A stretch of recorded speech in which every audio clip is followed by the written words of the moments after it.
మా అక్కగారైన sister Mary gold గారు దేవుని వాక్యం అందించబోతూ ఉన్నారు. వీరు 3 సంవత్సరాలు ఉపవాసం ఉండి ప్రార్థన చేయడం ద్వారా పరిశుద్ధాత్మతో నింపబడిన వారై ఆత్మ సంబంధమైన వరములు కలిగి ప్రభువుతో మాట్లాడుతూ దర్శనాల ద్వారా కళల ద్వారా ప్రభు సన్నిధిలో గడుపుతూ అనేక మందిని ఆత్మీయంగా సిద్ధపరుస్తూ బలపరుస్తూ ఉన్నారు.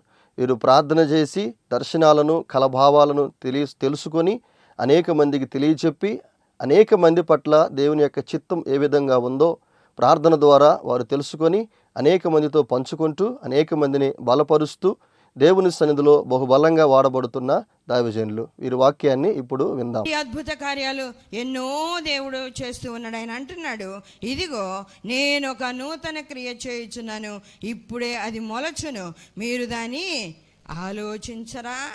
ఇప్పుడే అది మొలుస్తూ ఉంది, మీరు దాన్ని ఆలోచించరా?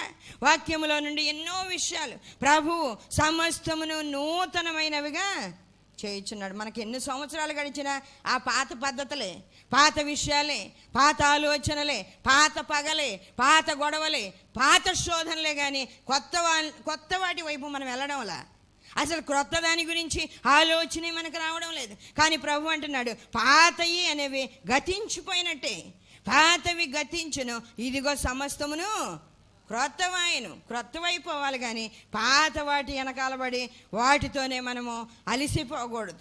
ఆత్మ సంబంధముగా అన్ని విషయాల్లో జయ జీవితము కలిగిన వారముగా మనం ఉండాలి. ప్రభువు ఈ రోజుల్లో ఏం చేయబోతూ ఉన్నాడు? క్రొత్త అనుభవాలు. చాలామందికి వాక్యంలో చదివినప్పుడు దేవుడు తెగుళ్ళు పుట్టిస్తాడు. మనకేమర్థమైందంటే ప్రభువు తెగుళ్ళు భూమి మీదకి పంపేటప్పుడు మనకు ముందే తెలిసిపోయింది. ఆయన వాక్య ప్రకారంగా చదివితే వీటన్నిటిని మనం అర్థం చేసుకోగలం అనుకుంటాం. కానీ ఈ కరోనా వైరస్ లాగా ఈ విధంగా ఇలాంటి పరిస్థితులు వస్తాయని మనకేం తెలుసు? మనకి ముందుగా ఏమీ తెలియదు. మనం ఆలోచించినట్టుగా ఈ లోకంలో ఏమీ జరగడంలా దేవుడు అనుకున్నట్టుగా ఆయన చేస్తున్నాడు, కానీ మనం ఆలోచించినట్లుగా ఏమీ జరగడం లేదు. బోరలు ఊదబడతాయి, బోర ఊదిన శబ్దం మనకి వినబడుతుంది, రెండవ దూత బోర ఊదినప్పుడు మనకి వినబడుతుంది. అప్పుడు మనం అలర్ట్ అయిపోదాం. ఇప్పుడే మనం అంత సిద్ధపాటు కలిగి ఎందుకు ఉండాలి? అప్పుడు చూద్దాంలే. చాలామంది యొక్క ఆలోచన అదే. మొదటి బోర ఊదబడినప్పుడు ఇది మొదటి బోర, ఇది దూత, ఈ బోర ఊదింది మొదటిది అని మనం గ్రహించి ఆ బోర ఊదినప్పుడు ఏం జరుగుద్దో చదివి మనం చాలా జాగ్రత్తగా ఉండొచ్చు. రెండవ దూత బోర ఊదినప్పుడు ఇలాంటి భయంకరమైన శ్రమలు వస్తాయి, శోధనలు వస్తాయి అని గ్రహించినప్పుడు మనం జాగ్రత్తగా ఉండొచ్చు. 7 దూతలు బోరలు ఊదినప్పుడు ఏం జరుగుతుందో ప్రకటన గ్రంథంలో రాయబడింది కాబట్టి మనం అప్పుడు సిద్ధపడదాం అనుకుంటున్నారు. కానీ దేవుడు ఇలా చేస్తున్నాడేమో మనకేం తెలుసు? ఇది క్రొత్త అనుభవం. ఆయన అనుకున్న క్రొత్తవి ఇవన్నీ కూడా. ఆయన చేసే క్రొత్త కార్యాలను మనము గ్రహించడానికి ఎల్లప్పుడూ మనం అనుకున్నట్టు కాకుండా దేవుని చిత్త ప్రకారంగా మనం సిద్ధపడి ఉండాలి. దేవుని చిత్త ప్రకారంగా సిద్ధపడి ఉండాలి. దేవుని సన్నిధిలో ప్రతిదీ క్రొత్త అనుభవమే. ఆ రోజు మోషే బండతో మాట్లాడు అంటే బండను కొట్టాడు. ఒకవేళ బండ మాట్లాడి ఉంటే, మేము ఇన్నిసార్లు యెరూషలేముకి వెళ్ళాం, 13 సార్లు యెరూషలేముకి వెళ్తే ఆ బండ నోటి నుంచి వచ్చే మాటలు ఎంత చక్కగా వినేవాళ్ళము. ఏం మాట్లాడేదో బండ ఏం మాట్లాడేదో, ఏం జవాబు ఇచ్చేదో, ఒకవేళ మీరు అడగండి నేను జవాబు చెప్తాననేదో, లేకపోతే ఒకే విధానంలో మన హృదయ స్థితిని బట్టి మాట్లాడుతూ ఉండేదో, ఏం జరిగేదో మనకు తెలియదు. ప్రభు అంటూ ఉన్నాడు, ఇదిగో పిల్లల నోళ్ళు మూస్తే రాళ్ళు కేకలేస్తాయని. ఆ రోజు కానీ దేవుడు వాళ్ళ నోరు మూసుంటే రాళ్ళు కేకలేయడం అనేది ఇప్పుడు కూడా వినేవాళ్ళం మనం. క్రొత్త అనుభవం అది కూడా. వింటూనే ఉండేవాళ్ళం. రాళ్ళు పెద్ద కేకలు వేస్తూ దేవుణ్ణి స్తుతిస్తూ ఉంటే అది క్రొత్త అనుభవం కాదా? మనం అనుకుంటున్నాం మందిరంగా కూడాలి, నేనే ప్రార్థన చేయాలి, నేనే ఆయన్ని గణపరచాలి, నేను తప్ప ఆయనకి గతి లేదంటే రాళ్ళు కూడా కేకలేస్తాయి, రాళ్ళు కూడా దేవుణ్ణి స్తుతిస్తాయి, చెట్లు కూడా దేవుణ్ణి స్తుతిస్తాయి, నీళ్లు కూడా, నీటి ఊటలు కూడా దేవుణ్ణి స్తుతిస్తాయి, అన్నీ దేవుణ్ణి స్తుతిస్తాయి. కాకపోతే వాటి శబ్దం మనం వినడం లేదు. విస్తార జల ప్రవాహముల శబ్దమును, ఉరుముల శబ్దమును ఆయనకు స్తుతులు చెల్లించేవే. వేరొక అర్థాన్ని కాదు అవి ఇచ్చేది. దేవుని స్తుతించడం, ఘనపరచడం. దేవుని సన్నిధిలో ప్రతిదీ కూడా నూతనమైనదిగా ఆయన చేయించండి. పాత ఏంటి ఆయనకి ఇష్టం ఉండదు. పాత హృదయం అంటే ఇష్టం ఉండదు. కల్మషంతో నిండిన హృదయం అంటే ఇష్టం ఉండదు. ప్రతి దినము, ప్రతి క్షణము నీ హృదయం క్రొత్తదిగా మార్పు చెందుతూనే ఉండాలి. మార్పు చెందితేనే ఇష్టం. రాళ్ళు కేకలేయడం, రాయి మాట్లాడడం, రాయి దేవుని గురించి బోధించడం. నిజంగా ఇది జరిగి ఉంటే మనం ఎందుకు అవసరం కూడా లేదు, సేవకులు అవసరం లేదు, బోధించాల్సిన అవసరం లేదు. అవే కేకలు వేసి, అవే మాట్లాడి, అవే దేవుని స్తుతిస్తూ ఉండేవి.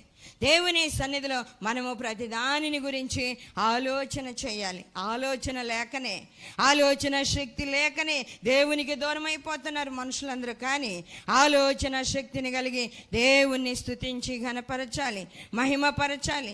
దేవుడు మనతో అనేక విషయాలను, క్రొత్త విషయాలను గురించి మాట్లాడుతూ ఉన్నాడు. ఇదిగో ఈ ఆకాశాన్ని తయారు చేశాడు, భూమిని తయారు చేశాడు. ఆ తర్వాత ఆయన అంటున్నాడు, ఈ పాతకెళ్ళిపోతున్నాయి, ఈ పాతి అయిపోతున్నాయి, మురికైపోతున్నాయి, వీటి వల్ల నాకు సంతోషం లేదు. అందుకేం చేయాలి? నేను క్రొత్త ఆకాశమును, క్రొత్త భూమిని కలుగజేయబోతున్నాను. యెషయా గ్రంథం 65వ అధ్యాయంలో వాక్యంలో వ్రాయబడుతూ ఉంది. 65వ అధ్యాయము 16 నుంచి చదువుదాం.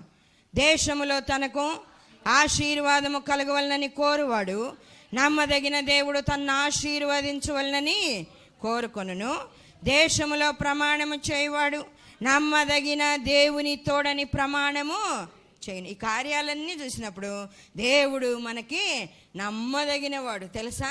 ఆయన మాట ఇచ్చి నెరవేర్చేవాడు, ఆయన అద్భుత కార్యాలు చేసేవాడు. మనము ఒక విధానంలో ఈ సమస్య తొలగిపోయిద్దని ఆ విధానంలో అన్నిటినీ ఏర్పాటు చేసుకుంటే, లేదా ఇదిగో రికమెండేషన్ చేస్తే ఈ యొక్క పరిస్థితులన్నీ మారిపోతాయి, నాకు ఉద్యోగం వస్తుందని ఆలోచిస్తే ఆ రూట్లో కాకుండా ప్రభు ఇంకొక రూట్లో ఇంకొక జాబ్ ఇస్తాడు. నువ్వు అనుకున్నది కాదు, ఆయన ఇంకొక విధానంలో చేస్తాడు.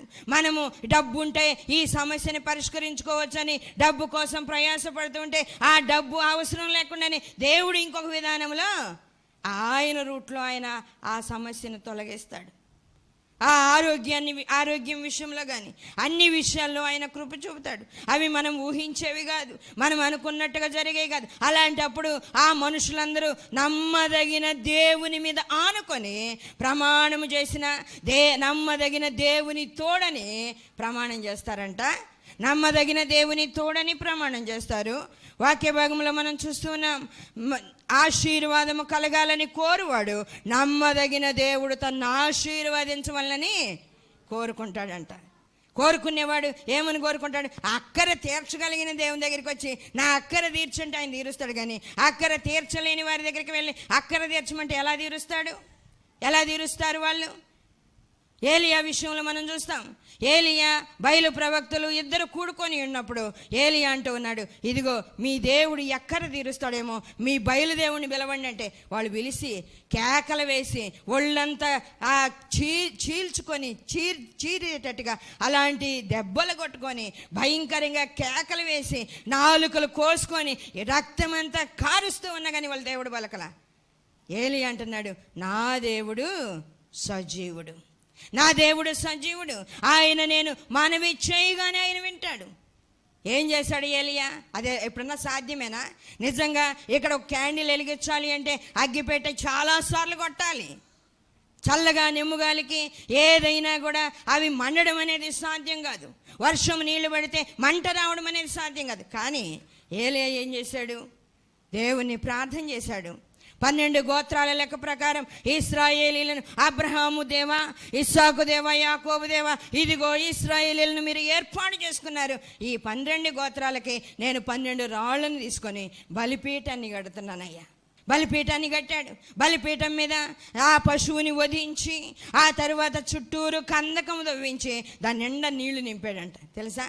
ఆ పశువు మీద, ఆ కట్టెల మీద ఆ చుట్టూ గుంట తీసి ఆ గుంటలో నీళ్లు నింపి ఒక్క క్షణం ఆకాశం వైపు కన్నులెత్తి, ప్రభువా ఇదిగో నీకు నేను అర్పించినది, ఇదిగో నీకు నేను అర్పించాను, ఈ దహన బలిని నీవు స్వీకరించాను. కానీ ఏలియా నిప్పేం పెట్టలే అక్కడ. ఏలియా నిప్పు తీసుకొచ్చే మంట ఇలా ఆకాశం నుండి అగ్ని వచ్చి ఆ బలిని దహించేసింది. తెలుసా? ఎంత అద్భుత కార్యాలు! మనకి అసాధ్యమైనవే దేవుడు సాధ్యంగా చేసే పనులు.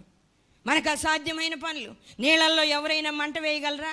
పైనుండి వర్షం పడుతూ ఉండగా అక్కడ మంట మండడం అనేది సాధ్యమైందా? కాదు.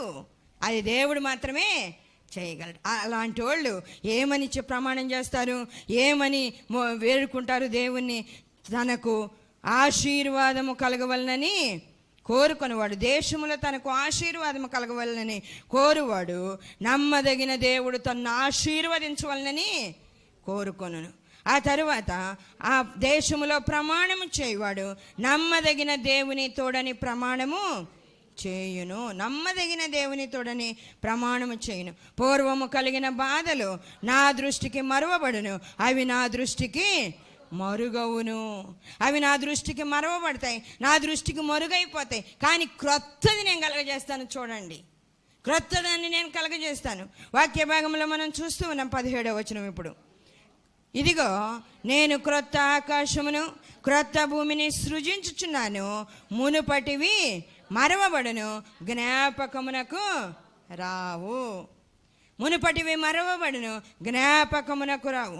వాక్యములు మనం చూస్తూ ఉంటే దేవుడు చెప్తూ ఉన్నాడు, ఇదిగో నేను క్రొత్త ఆకాశమును క్రొత్త భూమిని సృజించుచున్నాను, మునుపటివి మరువబడును, జ్ఞాపకమునకు రావు. నేను సృజించుచున్న దాని గూర్చి మీరు ఎల్లప్పుడూ హర్షించి ఆనందించుడి. నిశ్చయముగా నేను యెరూషలేమును ఆనందకరమైన స్థలముగాను ఆమె ప్రజలను హర్షించు వారిని గాను సృజించుచున్నాను. ప్రభు చెప్తూ ఉన్నాడు, యెరూషలేములో ఉన్న బిడ్డలందరినీ నేను ఆనందించేవాళ్ళగా ఆనందంతో వాళ్ళ హృదయాన్ని నింపుతాను. వాళ్ళకి ఏముంటే ఆనందిస్తారో దేవునికి తెలుసు. వాళ్ళకి ఆహారం ఉంటే ఆనందిస్తారంటే ఆహారాన్ని ఇస్తాడు.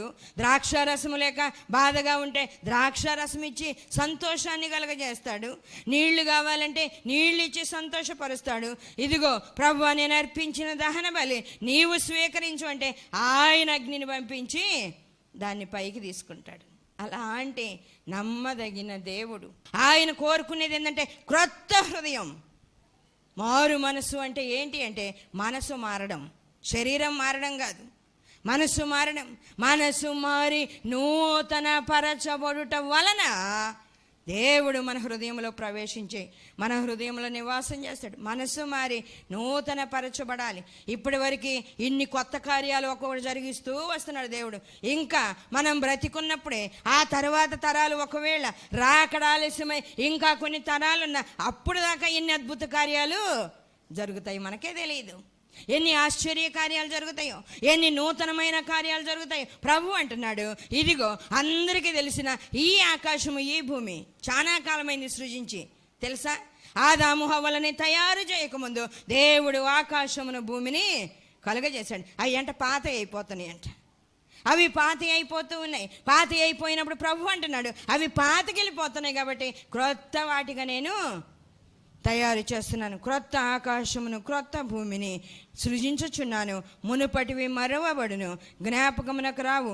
నేను సృజించుచున్న దాని గురించి మీరు ఎల్లప్పుడూ హర్షించి ఆనందించుడి. నిశ్చయముగా నేను యెరూషలేమును ఆనందకరమైన స్థలముగాను ఆమె ప్రజలను హర్షించు వారిని గాను సృజించుచున్నాను. నేను యెరూషలేమును గూర్చి ఆనందించెదను, నా జనులను గూర్చి హర్షించెదను. దేవుడు ఆయన మన దగ్గరికి వచ్చి మనకి ఆనందాన్ని కలుగజేస్తే యెరూషలేములాగా ఎప్పటికప్పుడు అప్డేట్ అవుతూ ఉంటే, అలాగే ఆయన ఏది తయారు చేసినా ఈ తరములో ఉన్న వాళ్ళకి కూడా ఆ అప్డేట్ చేసుకోవడానికి అట్టి ఆలోచన, అట్టి వాక్యము, అట్టి గ్రహింపు, అట్టి పరిశుద్ధాత్మ శక్తిని ఇస్తూనే ఉన్నాడు. అట్టి పరిశుద్ధాత్మ శక్తిని ఇస్తూ ఉన్నాడు. అలాంటి అనుభవాలు పొందుకున్న మనము ఆ ఎప్పటికప్పుడు మార్పు చెందుతూ ఉండాలి. హృదయం అంతటితో హృదయములో దేవుని అనుభవాలు కలిగి క్రొత్తదిగా చేసుకోవాలి. ఎప్పటికప్పుడు ఏ రోజుకు ఆ రోజు దిద్దుకొని హృదయం అంతటిని నూతనమైనదిగా చేసుకుంటే ఆయన నూతన కార్యాలు మనలో జరిగిస్తూ ఉంటాడు. మనము ఆశ్చర్యపడే విధంగా నిజంగా ఆయనకే సాధ్యమైన విషయాలు ఇవన్నీ కూడా. ఇది ఎలా ప్రభువా? మరియమ్మ అడుగుతుంది, నేను పురుషుని ఎరగని దాన్ని ఇది ఎలా సంభవిస్తుంది అంటే, అలాగే జరిగింది. అది నా కార్యం, అది నేను చేయడమే నా గొప్పతనం. ప్రభు అంటూ ఉన్నాడు, ఇదిగో భయం ప్రభువా, వాక్య పరిచర్య చేయడం నేను చేయలేను, నాకు చేత కదంటే భయపడేదాన్ని, చేతగానే వారిని ఆ చేత అయ్యేటట్టు చేయడమే నా స్పెషల్ అన్నాడు. ఏంటది? ఇంకా ఆయన స్పెషాలిటీలు ఇవన్నీ కూడా స్పెషల్గా చేసే అలాంటి అనుభవాలు అవన్నీ కూడా ఆయన స్పెషల్గా ఇచ్చేవి. మనం చేసుకోవాలంటే చేయలేము, మనం ఏమాత్రం ముందుకు రాలేము, బయటికి రాలేము. కానీ దేవుడు చేసే పనులు అలాంటివి ఆయన చేస్తాడు. ఆయనకు అసాధ్యమైంది ఏముంది? ఏదైనా చేయగలిగిన దేవుడు. ఆయన అంటున్నాడు, ఆకాశం భూమి పాతి అయిపోయినాయి, వాటిని క్రొత్తగా నేను చేయబోతున్నాను. క్రొత్త ఆకాశమును క్రొత్త భూమిని తయారు చేయబోతున్నాను. ఇశ్రాయేలీలకు ఎప్పటికప్పుడు హృదయమును వాళ్ళు సరి చేసుకుంటూ దేవునికి ఇష్టమైనట్టుగా మలుచుకుంటూ ఉంటే వాళ్ళ గురించి ప్రభు అంటున్నాడు, నేను మిమ్మల్ని హర్షించు వారిని గాను ఆనందించు వారిని గాను చేస్తాను. దేవుడు మనకి ఆనందాన్ని ఇస్తే, దేవుడు సంతోషాన్ని ఇస్తే, యోహాను సువార్తలో ప్రభు అంటాడు, నేనిచ్చు సంతోషము మీ యొద్ద నుండి ఎవడు కూడా తీసివేయనేరడు. తెలుసా? దేవుడిచ్చే సంతోషం అంత ఉన్నతమైనది. ఇక్కడ వాక్య భాగంలో యెరూషలేమునకు ఆనందాన్ని దేవుడిస్తే అక్కడ ఏమేమి ఉండవంట? వాక్య భాగంలో మనం చూస్తే 19వ వచనము, నా జనులను గూర్చి హర్షించెదను, నేను యెరూషలేమును గూర్చి ఆనందించెదను, నా జనులను గూర్చి హర్షించెదను. ఆయన దేవుడు కూడా మనలను చూసి సంతోషించగలిగితే అక్కడ ఏమేమి ఉండవు? రోదన ధ్వనియు విలాప ధ్వనియు దానిలో ఎక్కను వినబడవు. అక్కడ ఇకను కొద్ది దినములే బ్రతుకు శిశువులుండరు, కాలము నిండని ముసలివారుండరు, బాలురు 100 సంవత్సరములు గలవారై చనిపోదురు. దేవుడిచ్చే ఆనందము, దేవుడిచ్చే క్రొత్త ఆకాశము, దేవుడిచ్చే క్రొత్త భూమిలో అంత మాత్రమే వెంటనే చనిపోయే ఆ చావులు ఉండవు. ఇప్పట్లాగా కరోనా వస్తే చచ్చిపోవడం, లేక హార్ట్ స్ట్రోక్ వస్తే చనిపోవడం, లేకపోతే యాక్సిడెంట్ అయితే చనిపోవడం. కానీ క్రొత్త ఆకాశము క్రొత్త భూమిలో ఎలాంటి చావులు ఉండవు, ఇలాంటి భయంకరమైన బాధలు ఉండవు. అందుకే దేవుడు మనకి ఆయన ఆనందాన్ని, ఆయన ఉల్లాసాన్ని, ఉత్సాహాన్ని దేవుడు మనకిస్తాడు. ఆయన అంటాడు, ఇదిగో నేను నిన్ను బాగు చేసిన తర్వాత మళ్ళా వాద్యములు వాయించువారు నీకు ఉంటారు, నా పెండ్లి కుమారుని స్వరము, పెండ్లి కుమార్తె స్వరము మీకు వినబడుతుంది. పాటలు పాడడం, వాయిద్యములు వాయించడం అనే అనుభవాలు వచ్చేస్తాయి. ఆనందం కలగడం అంటే అవన్నీ ఉండడం, ఆనందం లేకపోవడం అంటే అన్ని విషయాల్లో బాధపడడం. నేను ఒంటరిని, నాకెవరూ లేరు, నేను దిక్కులేని వాడిని, నేను దిక్కులేని దాన్ని, నేను హాస్పిటల్కి వెళ్ళినా నన్ను పట్టించుకునేవాళ్ళు లేరు, నా ఇంటి దగ్గర శోధన వచ్చినా గొడవ వచ్చినా నాకు సహాయం చేసేవాళ్ళు లేరు. ఇది బాధ. కానీ దేవుడు మనతో ఉంటే ఎలాంటి బాధలు మనకి ఉండవు, ఏ బాధ ఉండదు. దేవుడు అంటున్నాడు, క్రొత్త ఆకాశం క్రొత్త భూమిలో ఎలా ఉండబోతుంది? క్రొత్త ఆకాశం క్రొత్త భూమిలో ఎలా ఉండబోతుంది? వాక్య భాగంలో మనం చూస్తూ ఉంటే యెషయా గ్రంథం 66వ అధ్యాయంలో 22వ వచనం మనం చూద్దాం. మరియు యెహోవా ఇలాగు సెలవిచ్చుచున్నాడు, నేను సృజించబోవు క్రొత్త ఆకాశమును క్రొత్త భూమియు లయము కాక నా సన్నిధిని నిలుచున్నట్లు నీ సంతతియు నీ నామమును నిలిచియుండును, ఇదే యెహోవా వాక్కు. ఇంకంట ఆయన తయారు చేసే క్రొత్త ఆకాశము క్రొత్త భూమి నిరంతరం నిలిచి ఉంటాయంట. ఇంక మళ్ళీ వాటిని ఆయన నాశనం చేయడంట, వాటిని లయము చేయడంట. ఆయన ఇచ్చే క్రొత్త ఆకాశము క్రొత్త భూమి చాలా ఉన్నతమైనవి, చాలా ఆశీర్వాదకరమైనవి. ప్రకటన గ్రంథంలో కూడా ఆయన చెప్తూ ఉన్నాడు. ప్రకటన గ్రంథంలో వాక్యంలో మనం చూస్తూ ఉంటే, అంతటి నేను క్రొత్త ఆకాశమును క్రొత్త భూమిని చూచితిని. 21వ అధ్యాయము 1వ వచనం, అంతటి నేను క్రొత్త ఆకాశమును క్రొత్త భూమిని చూచితిని, మొదటి ఆకాశమును మొదటి భూమియు గతించిపోయాను, సముద్రమును ఇకను లేదంట. అటు సముద్రం కూడా లేదంట, తెలుసా? నీళ్లు లేవు, సముద్రం లేదేమీ లేదు. క్రొత్త ఆకాశము క్రొత్త భూమి క్రొత్తదిగా చేసేస్తాడు. మనకేం తెలుసు? ఈ భూమి మీద ఉన్న సముద్రం తెలుసు, ఈ భూమి మీద ఉన్న కొండలు తెలుసు, గుట్టలు తెలుసు, లోయలు తెలుసు, ఇవన్నీ తెలుసు మనకి. కానీ దాని దగ్గరికి పోయి ఆ భూమిలాగా ఇక్కడ లేదే, ఆ వాగులు లేవే, ఆ వంకలు లేవే, ఆ కొండలు లేవే, ఆ గుట్టలు లేవే, అలాంటి పరిస్థితి లేదంటే ప్రభు అంటున్నాడు, అవన్నీ ఇక్కడ ఉండవు, అవన్నీ ఇక్కడ ఉండవు. పేతురు పత్రికలో పేతురు కూడా అంటూ ఉన్నాడు. వాక్య భాగంలో మనం చూస్తూ ఉంటే పేతురు రాసిన 2వ పత్రిక 3వ అధ్యాయము 11వ వచనం 10వ వచనం నుండి చూద్దాం.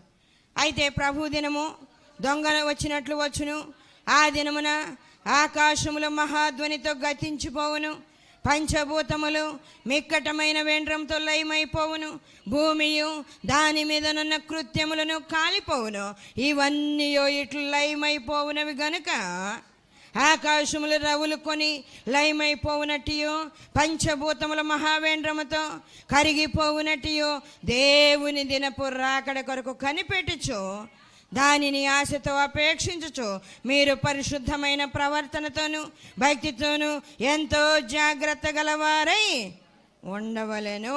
ఎంతో జాగ్రత్త గలవారై ఉండాలి. మనకు కావాల్సింది ఏంటి అంటే ఆ క్రొత్త ఆకాశము క్రొత్త భూమిలో చేరాలి అని అందరికి ఆశ ఉంటుంది. ఆ ఆశ కలిగిన ప్రతి ఒక్కరు చేయాల్సింది ఏంటి అంటే ప్రభు ఇక్కడ పేతురు ద్వారా చెప్తూ ఉన్నాడు 12వ వచనంలో, ఇలా ఇవన్నీ వేండ్రముతో మహావేండ్రముతో కరిగిపోవునటి దేవుని దినపు రాకడ కొరకు కనిపెట్టచ్చు, దానిని ఆశతో అపేక్షించాలంట. ఇక్కడ మనం చేయాల్సింది ఏంటంటే మీరు పరిశుద్ధమైన ప్రవర్తనతోనూ భక్తితోనూ ఎంతో జాగ్రత్త గలవారై ఉండవలెను. పరిశుద్ధమైన ప్రవర్తన ఆయన కోరుకునేది ఏంటంటే పరిశుద్ధమైన ప్రవర్తన. పరిశుద్ధమైన ప్రవర్తనతోనూ భక్తితోనూ ఎంతో జాగ్రత్త గలవారై ఉండవలను. అయినను మనం ఆయన వాగ్దానమును బట్టి క్రొత్త ఆకాశము కొరకును క్రొత్త భూమి కొరకును కనిపెట్టుచున్నాము, వాటి యందు నీతి నివసించిన. ఇలాంటి దుర్మార్గం కానీ దౌర్జన్యం కానీ మోసం కానీ భయంకరమైన పరిస్థితి కానీ లంచగొండితనం కానీ అన్యాయం చేయడం కానీ ఇవన్నీ క్రొత్త ఆకాశం క్రొత్త భూమిలో ఎతికినా కూడా దొరకవు. అసలు తెలుసా? మీరు వెతకొచ్చు పోయి ఏది ఇది ఉండాలి అది ఉండాలి, నా మీద పగబట్టిన వాళ్ళు ఉండాలి, నన్ను భయంకరంగా దూషించిన వాళ్ళు వీళ్ళు ఉండాలి, నాకు ఉద్యోగం ఇయ్యని వాళ్ళు వీళ్ళు ఉండాలి, వీళ్ళందరూ ఏరంటే ఆడెందుకు దొరుకుతారు? నీతి నివసించే ఆ ప్రాంతంలో ఆ కొత్త ఆకాశం క్రొత్త భూమిలో నీతిమంతులే ప్రవేశిస్తారు. నీతిమంతులు సూర్యుని వలె తేజరిల్లుతారు. తెలుసా? నీతిమంతులు సూర్యుని వలె తేజరిల్లుతారు. యేసయ్య వెలుగులోనికి వెళ్ళి యేసయ్య వెలుగులో నడిచి ఇలాంటి భయంకర పరిస్థితులు ఏమీ లేకుండా చక్కగా ఉన్నతమైన ఆశీర్వాదము కలిగిన వారుగా ఉంటారు. ప్రభు అంటూ ఉన్నాడు ప్రకటన గ్రంథంలో 21వ అధ్యాయంలో మనం చదివాము, క్రొత్త ఆకాశము కొరకును క్రొత్త భూమి కొరకును మనం ఎదురు చూస్తే దేవుడు ఆ క్రొత్త ఆకాశాన్ని క్రొత్త భూమిని మనకు చూపిస్తాడు. మొదటి ఆకాశము మొదటి భూమియు గతించిపోయెను, సముద్రమును ఇక లేదు. మరియు నేను నూతనమైన యెరూషలేమును ఆ పరిశుద్ధ పట్టణము తన భర్త కొరకు అలంకరించబడిన పెండ్లి కుమార్తె వలె సిద్ధపడి పరలోకమందున్న దేవుని యొద్ద నుండి దిగివచ్చుట చూచితిని. అంతేకాకుండా ప్రభు వచ్చిన తర్వాత ఆయన ఏం చేస్తాడు అనేది కూడా మనకి వాక్యంలో రాయబడుతుంది. 4వ వచనము, ఆయన వారి కన్నుల ప్రతి బాష్ప బిందువును తుడిచివేయును, మరణము ఇక ఉండదు, దుఃఖమైనను ఏడ్పైనను వేదన అయినను ఇక ఉండదు, మొదటి సంగతులు గతించిపోయినని సింహాసనములో నుండి వచ్చిన గొప్ప స్వరము చెప్పుట వీటిని. మొదటి సంగతులు ఇంక గతించిపోయినాయి, అవి అసలు ఇంకా లేనే లేవు. మొదటి సంగతులు గతించిపోయినాయి, మొదటి ఆకాశం పోయినట్టే, మొదటి భూమి పోయినట్టే, మొదటి సంగతులు కూడా పోయినాయి. ఇక అలాంటి పరిస్థితులు ఇప్పుడు లేవు. ఎక్కడ కూర్చున్నా సంతోషమే, ఎక్కడ నిలబడ్డా సంతోషమే, ప్రభు ముఖాన్ని చూస్తే సంతోషమే. ఆ కొత్త ఆకాశం క్రొత్త భూమిలో ఎక్కడ చూసినా నీతి పరిశుద్ధతే కానీ వేరొక దానికి చోట్లేదు. అందుకని మనం సంతోషంగా ఉండగలుగుతాం. ప్రభు చెబుతూ ఉన్నాడు 5వ వచనములో, అప్పుడు సింహాసనాసీనుడయ్యున్నవాడు ఇదిగో సమస్తమును నూతనమైనవిగా చేయుచున్నానని చెప్పాను, మరియు ఈ మాటలు నమ్మకమును నిజమునయ్యున్నవి గనుక వ్రాయుమని ఆయన నాతో చెప్పుచున్నాడు. నమ్మకము నిజం అంటే పాత ఆకాశం పోయినట్టు ఈ ఆకాశం పోదు, పాత భూమి పోయినట్టు ఆకాశము భూమి గతించిపోయినట్టు ఇవి బావు. ఇంకా ఇవి నమ్మకము నిజం ఖచ్చితంగా ఇలానే జరిగిద్ది అన్నమాట. దేవుడు చెప్పి ఇదిగో ఇవి నమ్మకమును నిజమయ్యున్నవి కాబట్టి వీటిని వ్రాయమని చెప్తే యోహాను రాస్తూ ఉన్నాడు. దేవుని సన్నిధిలో మనము ప్రతిదీ ఆలోచన చేయాలి. క్రొత్త ఆకాశము క్రొత్త భూమిలో మనము నివసించాలి. క్రొత్త ఆకాశము క్రొత్త భూమిలో నివసించాలి అంటే నీతి కలిగిన వారమై పరిశుద్ధత కలిగిన వారమై మనం జీవించాలి. ఆ నీతి పరిశుద్ధత ఎలా మనం నేర్చుకోగలమంటే కుమారుడైన క్రీస్తు మన హృదయములలోనికి పరిశుద్ధాత్మను పంపి నేర్పుట ద్వారా మనం నేర్చుకోగలుగుతాం. పరిశుద్ధాత్మ మన హృదయంలో నుండి మనకు నేర్పాలి.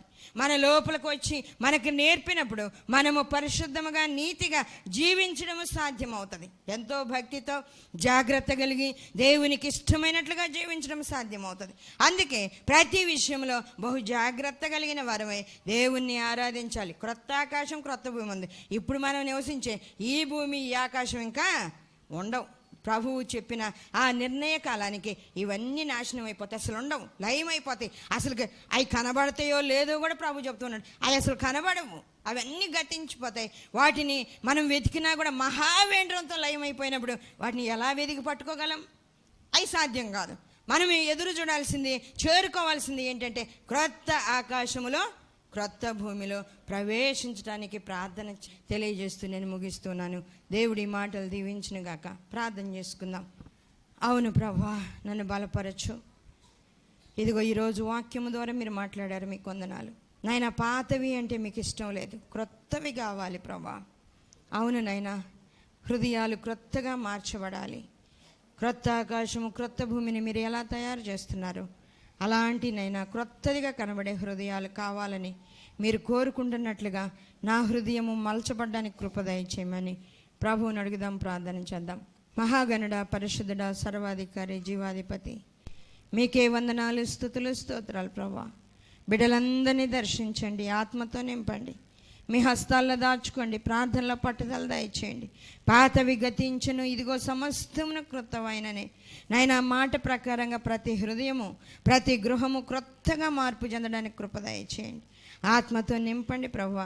ఈ చివరి దినాల్లో, భయంకరమైన దినాల్లో మేమున్నాం నాయన. నా తండ్రి, మీ కార్యాలు మా ఏళ్ళ జరిగించి నాయన క్రొత్తగా నాయన మార్పు చెందడానికి కృప దయచేయండి. భక్తితోనూ నాయన విశ్వాసముతోనూ నీతితోనూ పరిశుద్ధతతోనూ ఎంతో జాగ్రత్తగా నాయన జీవించడానికి కృప దయచేయండి.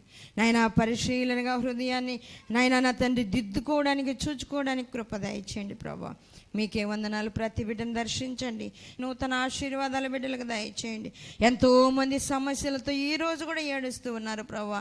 హాస్పిటల్లో ఉన్న వాళ్ళు ఉన్నారు నాయన, వివాహాలు జరగని వాళ్ళు ఉన్నారు, ఉద్యోగాలు లేని వారు ఉన్నారు, ఆర్థికంగా నలిగిపోతూ చితికిపోతూ ఉన్న వాళ్ళు ఉన్నారు ప్రభా. దురాత్మల చేత పీడించబడే వాళ్ళు ఉన్నారు, నెమ్మది లేని వాళ్ళు ఉన్నారు ప్రభా. ఆ బిడ్డలందరినీ దర్శించండి. ఆన్లైన్లో వాక్యం వింటున్న బిడ్డలను దర్శించండి నాయన. మీ చిత్తమంతయు బిడ్డల పట్ల నెరవేర్చండి. ఆటంకపరిచే సాతాను క్రియలన్నిటిపై జయమివ్వండి. ప్రతి బిడ్డ జీవితంలో నైనా క్రొత్త నా తండ్రి క్రొత్త ఆశీర్వాదాలు, క్రొత్తగానైనా మీ ఆత్మ ద్వారా పొందుకునే దీవెనలు ప్రభా బిడ్డలకు దయచేయండి. పరిపూర్ణ శక్తిని దయచేయండి, నెమ్మది దయచేయండి ప్రభా. వాక్యం వింటూ ఈ ప్రార్థనలో ఏకీభవిస్తున్న ప్రతి బిడ్డను దర్శించండి. ఇప్పుడే మీరు తాకి ఆత్మతో నింపి నడిపించమని అడుగుతున్నాం ప్రభా. క్రొత్త ఆకాశంలో క్రొత్త భూమిలో నిలబడగలిగిన కృపను, భాగ్యాన్ని ప్రతి బిడ్డకు దయచేసి మీ నామానికి అత్యధికమైన మహిమ వచ్చే విధంగా బహుగా దీవించి వర్ధిల్ల చేయమని, పరిపూర్ణంగానైనా మీ చిత్తము చేయనట్లుగా మీ బిడ్డలందరికీ నేర్పించమని మీకు అప్పగించుకుంటూ యేసయ్య అతి పరిశుద్ధ నామములో అడుగుచున్నాము తండ్రి, ఆమేన్. మరిన్ని వివరముల కొరకు మమ్మలను సంప్రదించవలసిన చిరునామా Marigold Foundation, Holy Spirit Church, Vishwanathapuram, Podili, Prakasam జిల్లా, పిన్ కోడ్ 523240. మా ఫోన్ నెంబర్స్ 8500084841, మరి ఒక ఫోన్ నెంబర్ 8500084842.